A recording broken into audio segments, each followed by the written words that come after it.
so I'm just kind of like stopped for the kind of because bitch, y'all got me messed up out here with these larkin boats and shit.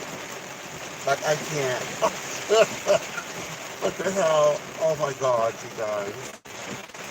Like I'm totally freaking out. And this is the first thunderstorm like we've had in a while. Like it rained all last night and everything. But like this is bad. Like it's lightning like really nearby where I am. So I was like, bitch, let me just slow down for a minute because I ain't trying to get struck down by no fucking nigga while I'm trying to.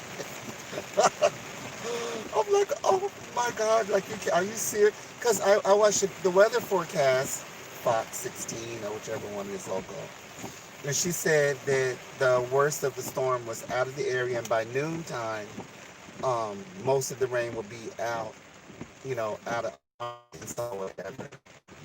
We're outside.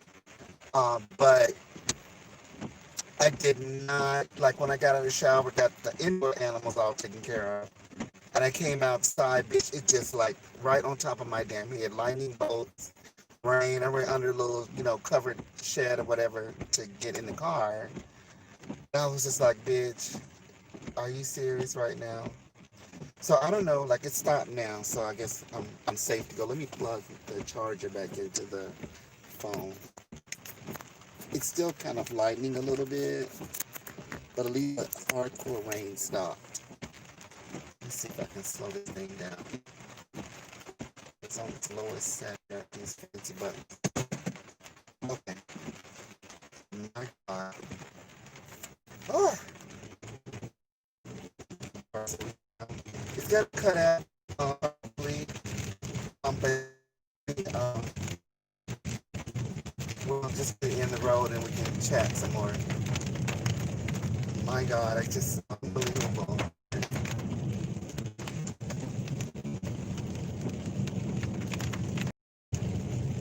Oh, look like a little dog or something that ran over. There's not much I can do. I hope you guys don't mind the vibration. I'm vibrating.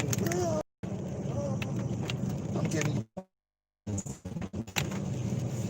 But we're almost to the end of the road, so hopefully it won't cut out there.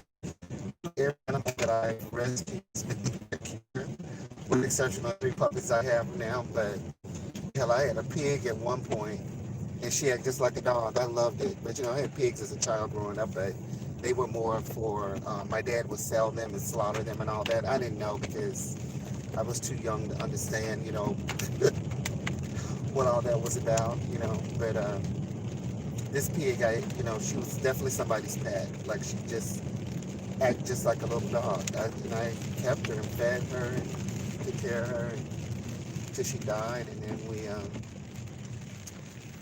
we kind of like she was so big we couldn't really bury her, so we had to do kind of like we had all this like extra wood and stuff, and we had to burn her and cremate her, I guess is what they call it. And I'd never seen that before, but everybody showed up because I was so like upset. So my sister's slick, real slick, and I'm in this little bitty car. But my brothers and sisters came out, and when it burned her and everything, and talked about their little moments they had, where it made me feel so much better because I hate when my animals die because it's like I don't have kids or anything. And even though she wasn't mine, I've had her for years. And rain, sun, snow, I took care of her. I can barely see. Okay, that's good. But yeah, I miss my little pig. It's the weirdest things that people get attached to. Like when I'm in the store, sometimes I see people buying like snakes and talking about their snakes and how much they love their snakes and their frogs or their gecko or whatever critter they have, spiders. I have seen it all. And there's a lady in Little Rock. She works at a pet store out in like I think the Benton area, and she has every animal there is. and she brings them to the store. And she has turtles, these big humongous turtles. She's got big old boa constrictors, and she's got parrots, and I mean, she might as well have a damn zoo. Like, there's a lot of critters, and she takes care of all of them. Like, she's really good. She's good at what she does. It's amazing. And I appreciate people who can rescue animals and take care of them, because to see them out there on the street with no, roof over their head, and here, it gets really cold. And it's hard for them to survive if they've been living in somebody's house, then you throw them out. And then there's coyotes and, well, excuse me, this girl was laughing because I said coyotes. Coyotes. I feel weird saying coyotes because I shorten it. I always just say coyotes. But, little animals, little dogs or cats running around homeless, they're subject to be, eaten by whatever's out here in the wild. We have wildcats and all kinds of things that are, bobcats or whatever they call those things. I seen one, and they said that they didn't exist down here, and I saw it. It went right across the street in front of me, and it was bigger than like the average cat, and it had like some spots on it, and I was like, that's not a that's not a normal cat. That's some sort of wild animal of some sort, bobcat or something, and it just came across the road in front of me. And they try to say that those don't exist here in Arkansas. And I'm like, where did that one come from? Somebody just dumped it off from somewhere. But they're in this area where I live. And so I've heard the coyotes. I've seen that one bobcat. So anytime people dump off their little pets and stuff, people usually will take them in. If they don't get hit by a car or get eaten by some wild animal. We have these really huge birds that eat small animals. So, if you're the size of a rabbit and you're like a little chihuahua or a little puppy, you're subject to be getting eaten by a bird. And those birds are humongous. They call them hawks. We have a family of hawks not too far away. Like, I don't know if they're here now because it's winter. I think they migrate. I'm not sure. I haven't seen them. But in the summertime, yeah, I can see they come right flying over my house. They roost in the trees, and when they fly over, they leave a shadow. And they're humongous. So, if somebody's dumping little bitty puppies and things, back there, those birds will get them, and if they get hit by a car, there's those, I think they call them buzzard, and those buzzards will, come and get the carcasses of the animal and eat it and scattered all over the place. And those things are creepy, but they're huge birds too. And so it's just interesting. Like I saw that little dead puppy and it made me sad.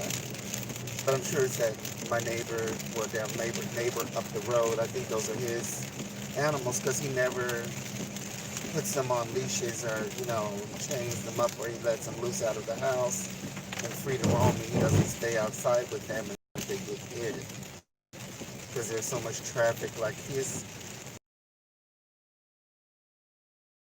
open hill, his house is on a hill. It's when you're coming up that side road beside his house, you can't see what's on the other side at the top of the hill. You'll see his house, but you can't see the road because it's really steep. And so if his critters are out there laying in the road, they're going to get run over. And so I just don't understand. But, these all backwoodsy type people and very, antisocial types. So, they do what they want. And, I'm sure he gets a lot of strays because they dump right near where he lives. I always see strays like not too far from where he lives. People always dumping animals. You have to call animal control to come and get them. Sometimes it won't come, or if they do come, if they don't find, get adopted, then they're going to euthanize them.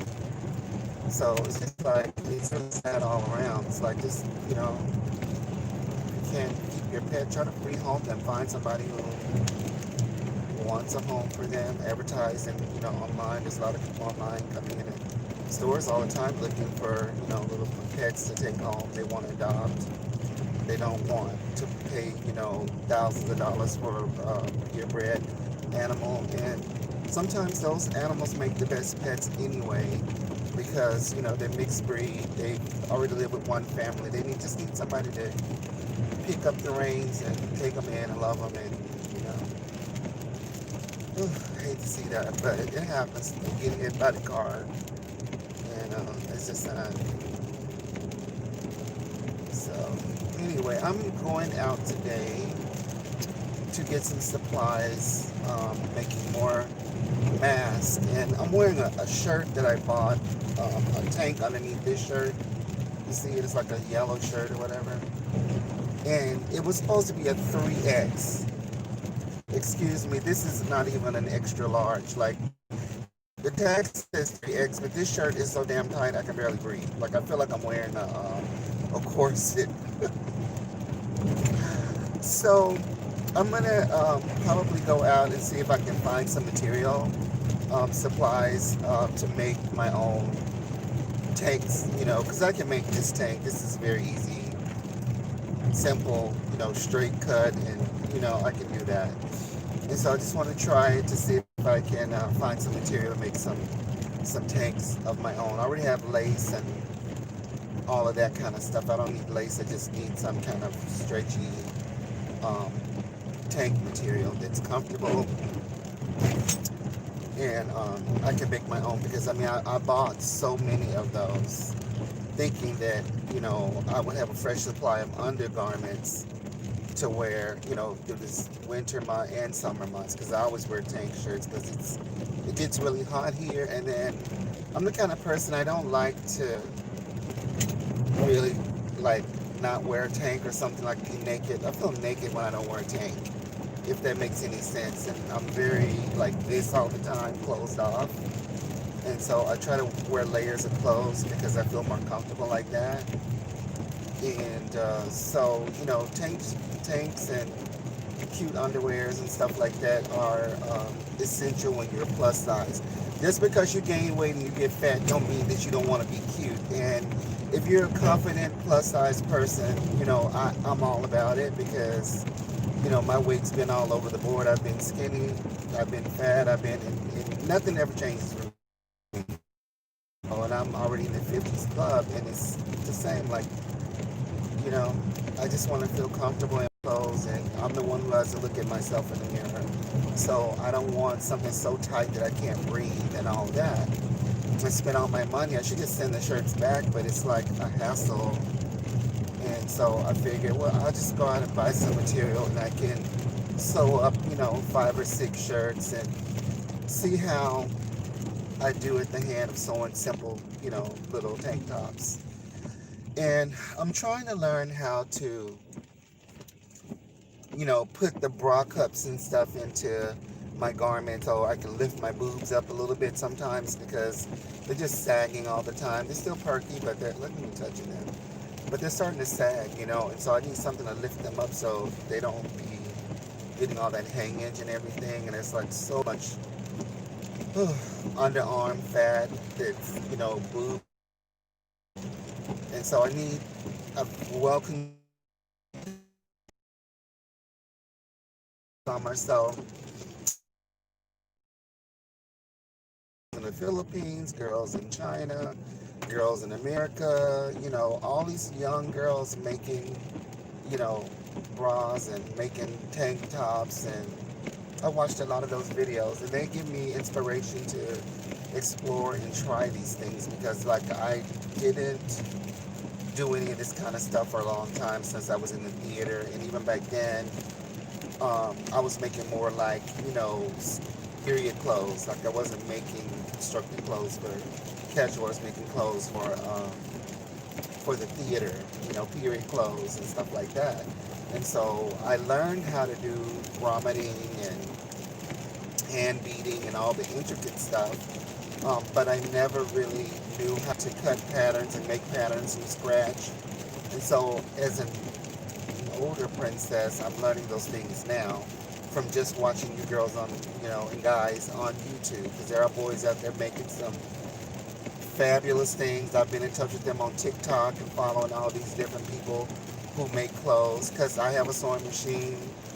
It's a heavy duty Singer sewing machine, and I'm so proud of myself because I've been sewing little masks and things. And oh no, it's a ton of water. I just had a slight panic attack, excuse me. Oh, it was like a river running across the road. I'm still on one of these back roads trying to get to the interstate. Um, and so, I get inspired by, just watching these young people who are just barely out of high school making and tailoring clothes professionally. And, I shouldn't be surprised because my mom sewed. She taught me how to sew. I was, because of my situation growing up, I was very categories in what I wanted to do. And I couldn't stay consistent with one thing, and that kind of hurt me, growing up, because I was always jumping all over the place from one thing to the next. But I did notice that once I stopped hating myself and started realizing that I'm, trans and I'm a girl and living as a girl, that part of my life stopped dominating my thoughts, and I could see clearly that I had patience for all kinds of shit, and then I could do it if I just didn't have to be in my head about why I hate myself, why I'm born this way, this, that, and another. That took 30 years of all of that craziness to get out. And then, like, for the last, 20 years, I've been more myself than I ever have in my entire life. And I'm just so grateful that, I got through it, because it was such a difficult time in my life growing up. And that helped me to develop, ability to crochet and, sew and watch people, and then go back and repeat and learn on my own and experiment around with stuff. And I was able to start selling and making masks and things, and found customers, and, barely like little side hustle. I don't have a quite business yet, but I'm working on it. And, I really enjoy what I'm doing. So, it's relaxing for me to focus on, I call it buy-sell trade, because I do experiment with solar lighting and soldering and stuff like that, soldering. I don't know. Everybody says it differently. My little tongue says solder. Some people say solder. But anyway, it's, making little, fixing little broken lights and putting them out in the yard, or taking lights from the store and replacing them with other lights, and that kind of a thing. And it's just a hobby. But, hobbies turn into businesses, so you never know, somebody may want some solar lights that, in their yard one day. But I just watch videos, learn how to do shit, and apply it, because I know I can, and I don't listen to people who tell me what I can't do, because I've had enough of that growing up. A lot of negative, low energy, low brow,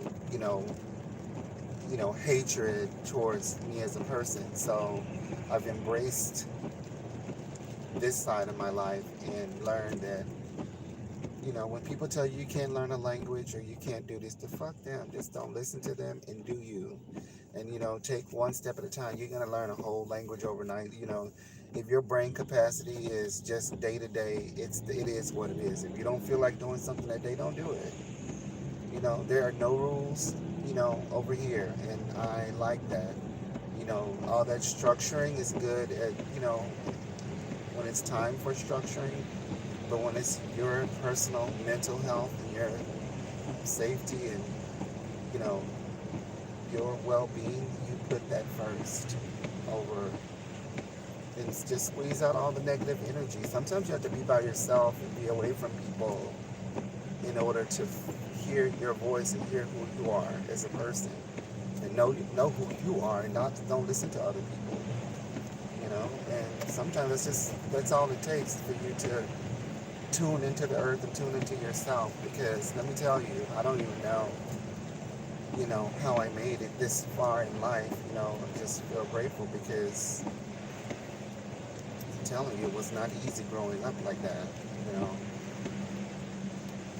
suicide is a real thing, and people, gloss that over when they're doing the damage to a young person.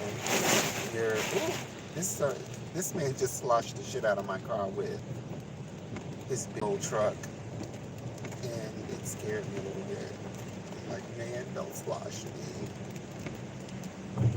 But yeah, like, I was, high school was rough. Middle school was okay, and then high school got rough. College was rough. It was just rough. Like, as a young adult, I was struggling because I know something was wrong. I just didn't know, I didn't have a definition for it. But thank God, before suicide, I had many, many, many days of that. And thank God, my mental health, God was sending little angels, people into the, to keep piece my little ass back together when I was melting down all those different times over the years, up until I was 30.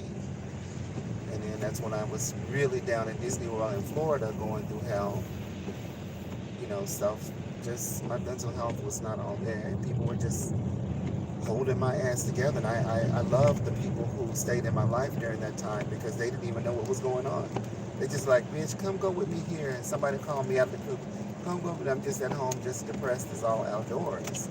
At the happiest place in the world because I just hated who I was. I didn't like feeling like like not a whole person, and people always jabbing at me for being, you too much like a girl, you too girly, you too, bitch, shut the fuck up.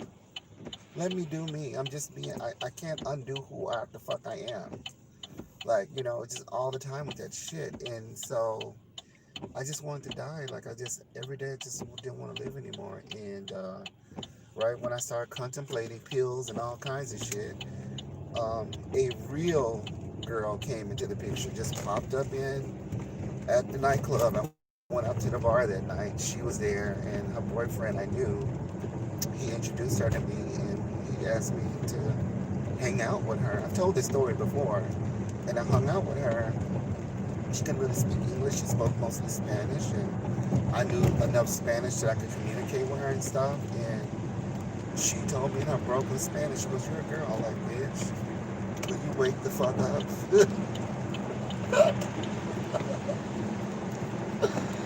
And I just never had anybody contextualize it like that. She just basically shook me and said, "Stop it.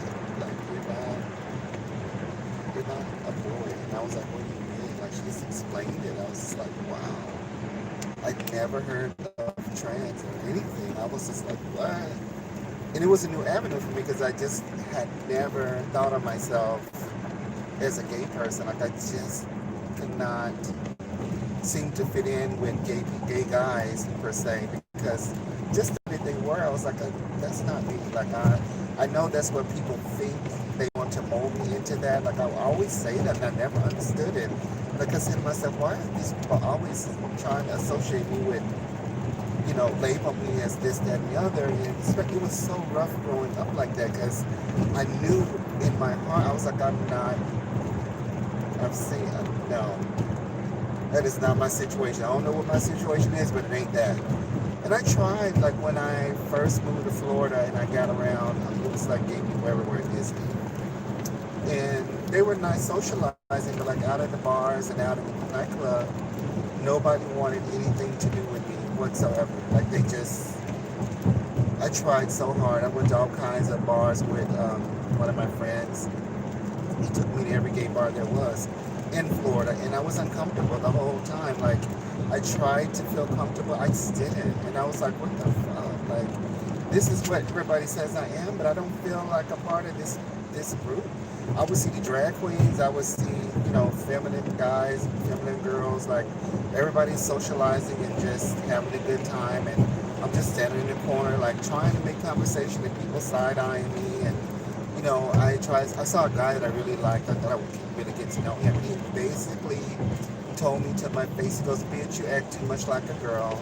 He goes, if I really wanted to date a girl, I would just stay straight. Like, right in my face, like, and it really hurt my feelings, because at the time I was like, why would say something like that to me. Like I felt so hurt. Like I was like, I'm supposed to be friends with you guys, and y'all treated me like like I got a disease or something. And so I got devastated behind that, and that's when I started contemplating like suicide, because I was like, you know what? I don't fit in with gay people. I don't fit into y'all little circle, and I don't really belong on this earth anymore. Like it kept going in my head like that, and I just didn't feel like I had a place anywhere. And right, as soon as that started happening, that's when I started like, you got pills, just suck all the damn pills down, end it already, and get off this planet.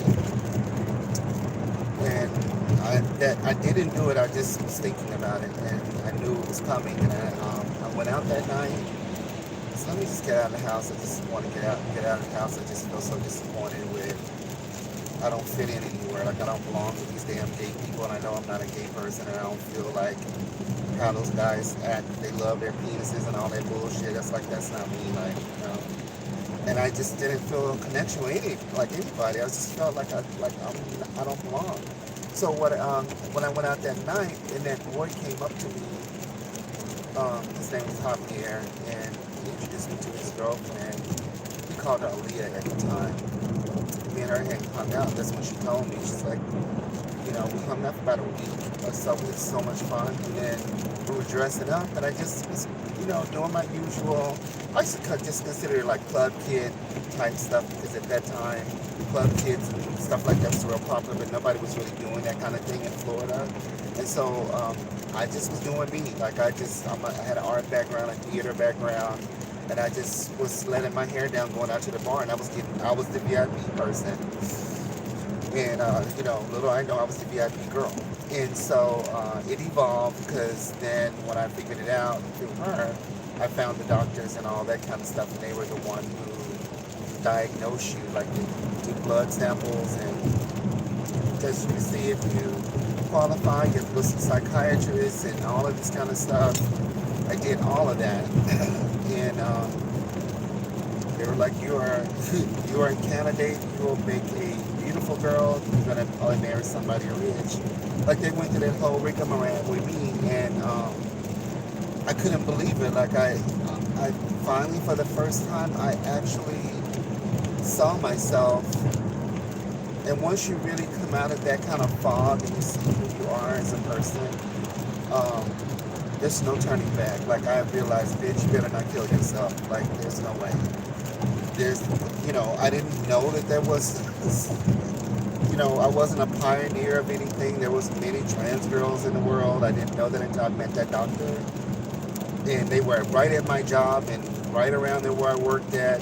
I didn't even know they were born girls. Like they just blended it into the fucking thing. And then it realized, like it dawned on me, like no wonder people hated me so much growing up, because they could see the real me trying to come out in this damn fucked up shell of a body that is a boy's body. Like it was so fucked up, and I was like, wow, I can't believe that this is really a thing. And, a lot of people would say, well, you're insane, you're crazy. Well, bitch, all of y'all insane and crazy. I'm insane, bitch, you're insane and crazy too. Like, I started to realize, like, all this labels and types of perfectionism and trying to mold people to be a certain thing was just, it was just wrong. Like, you're trying to force somebody to be something they can't never live up to. And I knew damn well, like, I was trying so hard for so long to make people like me and be what they wanted me to be, and I just was failing in return. Like, it was not, I never felt happy. And it sucked, because I felt like somebody stole part of my, like the first 30 years of my life, got snagged, because I wasn't really living the way that life was, like I really was supposed to live. And it was very, very difficult. And I just don't wish that for anybody. I don't wish nobody to ever have to go through that, because it was really hard. And there was a lot of days of suicide and contemplating suicide. trying to just feel like a whole person and be happy because I knew deep down I didn't want a penis on my body at all. I didn't have no identification with it, and I had three brothers. So don't fucking tell me. And I had uncles and everything. So you can't make this shit up. Like I did not feel a part of them. I felt more attraction to my mom, my sisters, and girls in my life, and always like that. Like I felt such a connection to them, but without words. Like I just could not. I didn't have words for it. There's no language for it at the time, you know. But I was born like in the late '60s, so you know damn well there was no internet, and I lived in country like where I live now. It's more rural, so there was nobody gay or trans or nothing around. Like if they were, I didn't know them. And so then when I went to college, I didn't know anybody. I said drag queens, but I didn't feel like I had no connection to no drag queen. Like I didn't even know what that was. Like I knew what they were, men dressing up as women, but I didn't feel a connection to them. And I would never like. I wasn't. That wasn't my stick. You know what I mean? Like I had no qualms about it, but there wasn't nothing that I was trying to get into. And so I don't know. Like I just look back on it and I realize, you know, I can see from the beginning, like all the way back to, you know, just I can kind of piece it all together and see where, how fucked up it was and what was being fed to me on 24 hours a day was just a bunch of bullshit. And it's hurtful because I know now that I was just being myself and I wasn't, you know, being allowed to walk in my true nature, my new true energy, and it was wrong. And if anything, there should have been people trying to help me, you know, feel safe and feel comfortable. But I never had a comfortable moment. You know, constantly verbally being abused and verbally attacked and physically attacked, and you know, constantly being scrutinized for just existing. And I try not to think about it. I had to lock a lot of that stuff away because it's too painful to look back on. It was that difficult, and I just don't. I probably should need a shrink or something, but you know, I'm 50 now. Who gives a fuck? You know what I mean? I kind of saved myself. You know, thank God. You know, I have to credit the higher being because you know I really didn't. You know, have a. I really didn't have nothing but divine help, angels and shit popping into my life because I was a mess. I'll tell anybody, like, bitch, you know, being a girl is not uh, a joke. Like, this is not a joke. This is people's lives. My life got destroyed many times over. And I've told you guys, like, when I started transitioning at Disney, I had been there almost 10 years. And my boss outed me and told every fucking body. And then took my ability to make money away. So I lost my house, lost my car, lost every fucking thing. I lost it all to survive, and I would do it over and over and over and over again to get to the just to this spot where I'm at right now, with a birth certificate that says female, a driver's license that says female. I went through the courts and did it legally, and I don't think anything else about it. I'm a girl. I don't have to go around saying I'm a trans. No, bitch, I'm a girl. That's it. You know, and I've been a girl from day one, and everybody around me knew it and was trying to shut it down. Everybody who looked like me, us, and I can't, you know, go outside of the race because I didn't live in an area where it's mixed race people. It was all black, and it was rough. It was a little religious, a little farted out area that I grew up in, and it is what it is. But I say all this to just kind of just have a combo one-on-one with you guys, just because it's just on my mind. Like that, this subject kind of crossed my mind today. But um, I'm gonna go and shop and get the stuff for my tank tops. See if I can find some, you know, stretchy material to practice making tank tops, and see if I can find some bra cups and stuff to kind of play around with because I'm also so into to recycling and you know old clothes. So I thrift a lot. I remake stuff. I do buy new clothes like these tanks I bought that don't fit. bitch. Cost me a pretty penny, and but it is what it is. I know how to sew, so it's a damn shame I just didn't buy the sewing material and sewed up my own stuff so it'll fit right. Because the first time I ordered from this company is ASOP. I don't want to say anything bad about them because the first set of shirts that I ordered from them, they fit. Everything fit 3X, 2X, and 1X. It fit the way it was supposed to fit. And I like them to cover my booty because, as a 50-year old, my ass spread. I'm eating bread and shit. My ass and got big. So I try to cover my derriere up. And I like the longer shirts, I don't know what they call empire waist, or no, that's the pants, but I like the shirts that come down over your booty. Like I like to cover my ass up because I don't want anybody looking at all that jiggle back there. And there's a lot. And so these shirts that I bought this time, bitch, this shit don't fit. Like I don't know what happened. Somebody got pissed at work and put the wrong labels into the wrong size shirts or whatever. But this ain't no damn 3X. This damn thing is so tight. It feels. Look at this. It feels like a damn corset.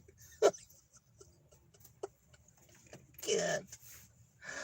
I can't. I'm so serious right now. I cannot. And so it is what it is. And oh, a creepy old man just parked beside me. Let me move my car. Yes, because I won't be able to get out. And so, yeah, it's just too funny. Um, I